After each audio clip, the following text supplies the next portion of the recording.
While the Inquiry News 24 reckons things and stuff with more gravitas than the best of them, it's always good to find out what others reckon, especially experts. Remember, whatever experts reckon, it's more important than anything you'll ever reckon. My expert boffin tonight is a research fellow at the Institute of Public Affairs, a think tank on political and economic issues, and is a regular columnist for the Sunday Age. Welcome to the program, Chris Berg. Thanks, Paul. Thanks so much for being on. Now, the way this works, ask an expert. Basically, we've got the audience to submit some questions. I've got them here. We'll ask you. You can give your take, basically. You can all answer to the audience questions they don't quite understand about the political process, the election, the personalities, that sort of thing. Yeah, you ready? Yep, I'm ready. Okay. All right. This is from Julia in Altona. I'm the real Julia. The one you see on TV has locked me in my basement at home. Why can't anyone tell us apart? Well, I mean, Julia, you have to recognise that you're not in politics and you don't get to be the main Julia, because the real Julia is the Prime Minister of the whole country and they get to choose. Now, it does raise a serious problem, though, as you know, Paul, that Julia Gillard now is trying to split herself into the real Julia and the fake Julia, and then we've got the real Kevin Rudd and the ghost of Kevin Rudd, and now we're talking about Peter Costello, and we've heard from Hawke, and we've heard from Keating. The amount of people in this election is awe-inspiring.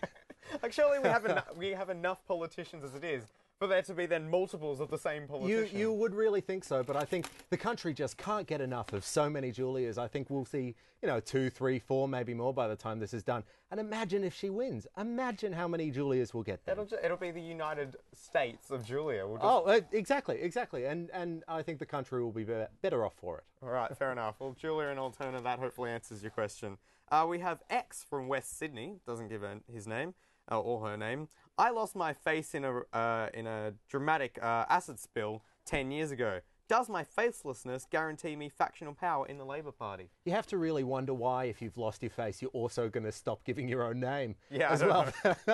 I think the faceless men of the Labour Party. Yeah. Let's be a bit more modern and say faceless men and women. Well, this is the thing. I'm not sure about this. I'm pretty sure it's just been faceless men, but why can't women be they're faceless as well? But these faceless men, they're on TV every night. Yeah. We know exactly who the faceless men are. The people behind Julia Gillard just nodding away. They're those people who, behind every press conference, will just go, and you know that they're bored or interested by the depth of their nod. Yeah. I think the Labour Party has a real faceless men problem. I think the problem is that we've all identified whose faces they actually are, and who's really controlling the strings of the Labour Party. We see this in New South Wales. And I think we've all got to be worried that we're going to start seeing it federally. Labour Party apparently has faceless men. Does the Liberal Party all just lots of faces? I think if you watch the Liberal Party's performance during the election, I don't think there are any men behind there at all. Right, okay. I think it's one man, Tony Abbott, standing in front of the whole world saying, vote for me, vote for me. He writes his own speeches.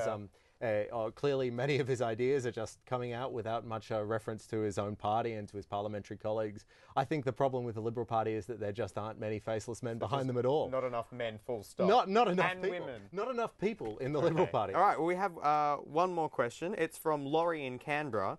I keep having voices in my head about the Labour Party and have been reporting them as leaks. When will they stop?